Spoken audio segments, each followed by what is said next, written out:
Japan সংসদৰ অধ্যক্ষ তেখেতে 52 গৰাকী বিনিয়োগকাৰীক লৈ অসমলৈ আহিছে। জাপান এনেকুৱা এখন দেশ, তেওঁলোকে সিদ্ধান্তবিলাক ভাৰতে যিটো সিদ্ধান্ত এবছৰ লয় তেওঁলোকে তাক 5 বছৰত লয়, কিন্তু এবাৰ যদি সিদ্ধান্তৰে লয় তাৰ পৰা আঁতৰি নাযায়।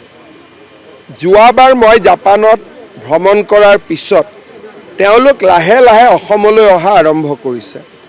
অসমত যদি ভাল পৰিৱেশ তেওঁলোক সন্তুষ্ট হয়, সাংঘাতিক ধৰণে অসমলৈ বিনিয়োগ আহিব পাৰে, কিন্তু প্ৰক্ৰিয়াটো অলপ দীঘলীয়া। আন ৰাষ্ট্ৰৰ দৰে নহয়, তেওঁলোকে লাহে লাহে সিদ্ধান্ত ল'ব।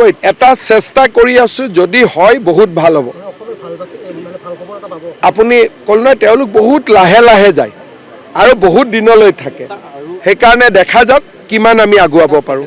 জাপান সংসদৰ অধ্যক্ষ তেখেতে 52 গৰাকী বিনিয়োগকাৰীক লৈ অসমলৈ আহিছে।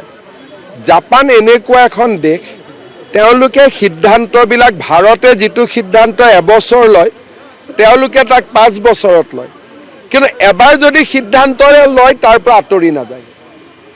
যোৱাবাৰ মই জাপানত ভ্ৰমণ কৰাৰ পিছত তেওঁলোক লাহে লাহে অসমলৈ অহা আৰম্ভ কৰিছে।